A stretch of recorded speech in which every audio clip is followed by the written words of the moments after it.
बातें आंटी कहते कहते अपने ब्लॉग में रुक गई कि माँ और सास दोनों का बेटी के पास होना ज़रूरी है। जिन जिन चीज़ों की आपको ज़रूरत पड़ेगी मैं उन सब चीज़ों को आपको ला के दूंगा, बशर्ते आप आओ तो सही, बैठो तो सही मेरे पास आकर। इनके लिए ही जाएं, पर उस जगह पर भी आपके बेटे को आपकी ज़रूरत है। हेलो फ्रेंड्स, कैसे हैं आप सब? स्वागत है आपका मेरे चैनल में जिसका नाम है पबी विद तड़ना। मैं तड़ना स्वागत करती हूँ आपका अपने चैनल में। आशा करती हूँ कि आप सब बहुत अच्छे होंगे, मैं भी अच्छी हूँ। तो 2 दिन से मैं वीडियो कंटिन्यू देख रही थी, क्योंकि आपको पता है आज ही शायद मैंने वो वीडियो दिया है सुबह आपको। सचिन अपने घर पहुँचे। घर पहुँचने के बाद उन्होंने अपनी माँ से बात नहीं की। ये बात खुद आंटी ने बताई है कि उन्होंने अपनी मम्मी से बात नहीं की। और दूसरी चीज़ क्या है वो भी मैं आपको बता देती हूँ। दूसरा ये टॉपिक है जो कि सचिन अपनी मम्मी को बोल रहे हैं कि आपको मेरे घर हवन, जो घर बनवाया है सचिन ने, उस घर का मकान, उस घर का जो मुहूर्त है उस पे उन्हें आना है।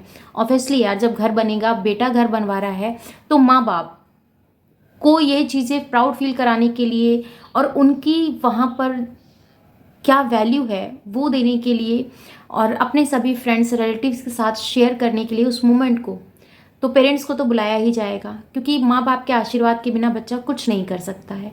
तो अगर सचिन ने ये बात सोची है कि वो अपनी मम्मी को, अपने पापा को, अपनी पूरी फैमिली को, अपने जब मकान का मुहूर्त होगा तब वो वहाँ पर, उन्होंने टिकट भी बुक कर दी है उन सबकी, मौसी बुआ जो भी हैं, उनके जितने भी रिश्तेदार हैं, जो खास रिश्तेदार हैं, उन सब की उन्होंने टिकट भी बुक कर दी है। खुद सचिन ने ये बात आज अपने व्लॉग में बताई है।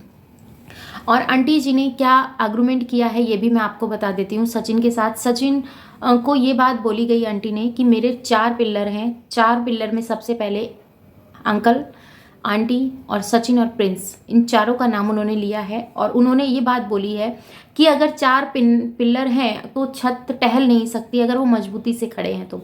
सचिन ने यहाँ पर अपना जवाब दिया कि एक पिल्लर भी अगर मजबूती से खड़ा है तो भी कुछ नहीं हो पाएगा, बना रहेगा सब कुछ ठीक ठाक। पर यहाँ पर ये चीज़ें हैं, जो कुछ बातें ऐसी हैं जो मैं अपनी समझ के अकॉर्डिंग, जैसे बहुत सारे लोग कमेंट करते हैं वहाँ पर, मैं अपनी समझ के अकॉर्डिंग वीडियो बनाती हूँ, वही बात करती हूँ। तो आपको, मुझे ऐसा लगता है कि इस टाइम पे सचिन को प्रेशर नहीं डालना चाहिए था आंटी जी के ऊपर। बिकॉज क्यों नहीं डालना चाहिए था ये मैं आपको बता देती हूँ। उनको प्रेशर इसलिए नहीं डालना चाहिए था क्योंकि उन्हें पता है कि उनकी जो बहन है वो प्रेग्नेंट है।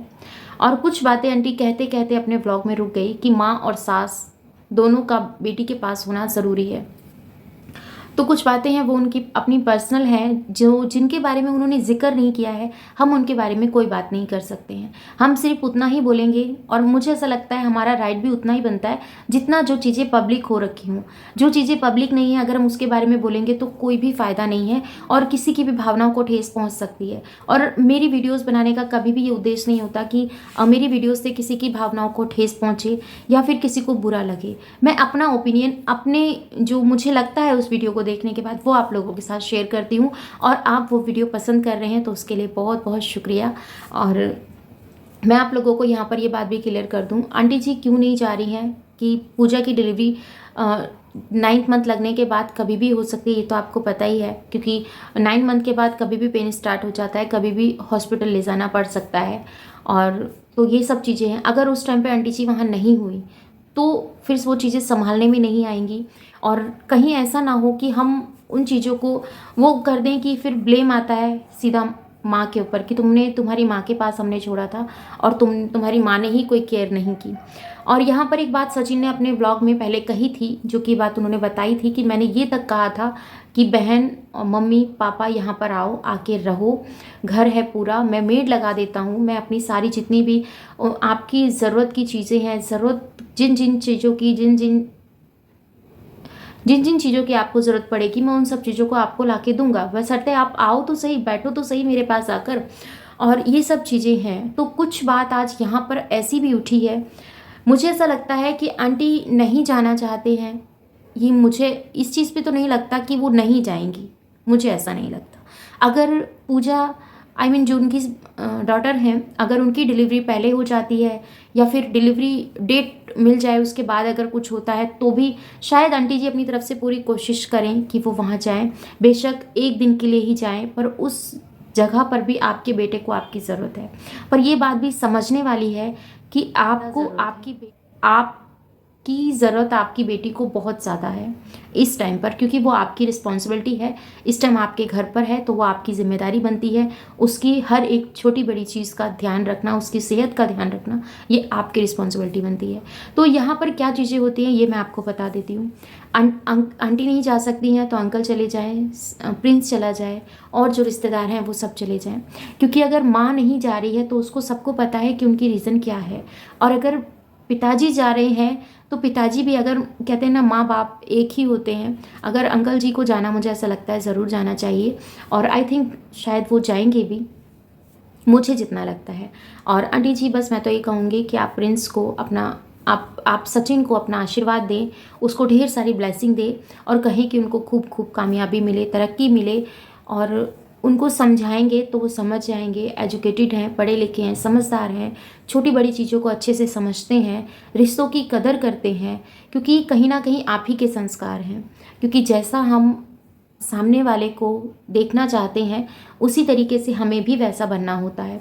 तो सचिन ने ये बात भी क्लियर की थी कि हम दो ही ऐसे हैं जो अपने घर में डिसीज़न लेते हैं, और डिसीज़न लेना भी, और दोनों की ही सहमति ज़रूरी है। क्योंकि पहली बात तो सचिन बड़े हैं घर में, और बड़े बेटे की सलाह लेना बहुत ज़रूरी होता है। दूसरी चीज़ क्या है ये भी मैं आपको बता देती हूँ, एज का डिफरेंट आ जाता है। बेशक आंटी जी अपने आप को कितना ही मॉडर्न समझे कि वो नए ज़माने की हैं, पर कहीं ना कहीं हमारे जो रीति रिवाज हैं उनके आगे हम कितने भी नए ज़माने के हों, हमें झुकना ही पड़ता है। क्योंकि जब इंसान का रीति रिवाज ख़त्म हो जाएगा तो वो इंसान किस पर्पज़ से जिएगा। कई बार क्या होता है, सामने दुख होता है और उसी टाइम पर हमारे घर में फेस्टिवल आ जाते हैं, तो हमें ना चाहकर भी हंसना होता है, हमें उस फेस्टिवल को अच्छे से एंजॉय करना होता है।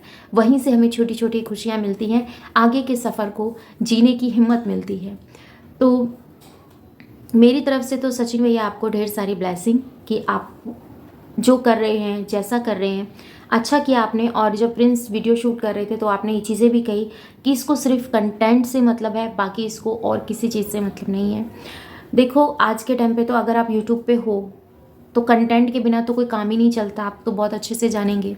और जब अब वो यूट्यूबर बन गए हैं तो यूट्यूबर्स का तो काम ही होता है कंटेंट को ढूंढना और फिर उसके ऊपर बात करना। क्योंकि यूट्यूबर्स का एक सबसे पहला काम यही है कि कंटेंट को ढूंढो, फिर उसके ऊपर आप अपनी राय दो, बात करो, और तभी आप एक सफल यूट्यूबर बन सकते हैं। तो प्रिंस में लग रहा है कि वो सब चीज़ें दिख रही हैं, है ना। मुझे तो ऐसा लगता है, आपको क्या लगता है ये मुझे नहीं पता। मुझे तो ऐसा लगता है कि सचिन, वो प्रिंस जो है इन सब चीज़ों को फॉलो कर रहे हैं, क्या चीज़ें कैसे करनी चाहिए, कैसे नहीं करनी चाहिए, कहाँ पर हमें यूज़ करना चाहिए वर्ड का, कहाँ पर नहीं करना चाहिए। पर आंटी जी जब समझने लगी हूँ, वीडियोज़ को देखने लगी हूँ, तो समझ में आ रहा है कि आंटी जी कहीं ना कहीं सही हैं और सचिन भी कहीं ना कहीं सही हैं। बस इन लोगों के बीच में कुछ भी ऐसा है तो वो मुझे ऐसा लगता है मनीषा को लेकर है। सब चीज़ें अपनी अपनी जगह सब सही हैं, मन मुटाव कहाँ से आता है ये मैं आपको नेक्स्ट वीडियो में बताऊंगी। आप उस वीडियो का वेट कीजिएगा। मिलती हूँ आपसे नेक्स्ट वीडियो में। अगर आपने मेरा चैनल सब्सक्राइब नहीं किया तो सब्सक्राइब कर लीजिएगा। वीडियो अच्छी लगती है लाइक एंड शेयर कीजिएगा। इस वीडियो के रिगार्डिंग कोई भी क्वेश्चन हो कमेंट सेक्शन में देना मत भूलिएगा। एक छोटी सी रिक्वेस्ट है मेरी आपसे, मेरा व्लॉग चैनल है, यहाँ पर मैंने वो लगा दिया है, वहाँ पर मैं प्यारे प्यारे अच्छे अच्छे व्लॉग्स अपने अपलोड करती हूँ। तो प्लीज़ आप जाइए, अपना ढेर सारा प्यार दीजिएगा, उस चैनल को सब्सक्राइब कीजिएगा और अपना एक प्यारा सा कमेंट करके वहाँ पर ज़रूर मुझे बताइएगा कि यहाँ इस ब्लॉग में मैं क्या और इम्प्रूवमेंट कर सकती हूँ और क्या अच्छा अपनी तरफ से कोशिश कर सकती हूँ कि ये वीडियोस अच्छी बने या फिर और अच्छे से अच्छे मैं व्लॉग आपके लिए लेकर आऊँ। तो प्लीज़ वहाँ पे मुझे आपके एडवाइस की ज़रूरत है, तो ज़रूर दीजिएगा।